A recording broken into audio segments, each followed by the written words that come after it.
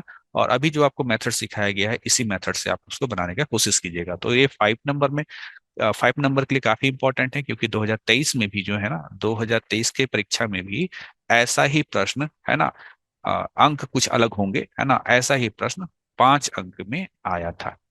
ठीक है, मिलेंगे नेक्स्ट वीडियो में। आगे के बाकी के 5 मार्क्स के क्वेश्चंस को लेकर के। तब तक के लिए थैंक यू।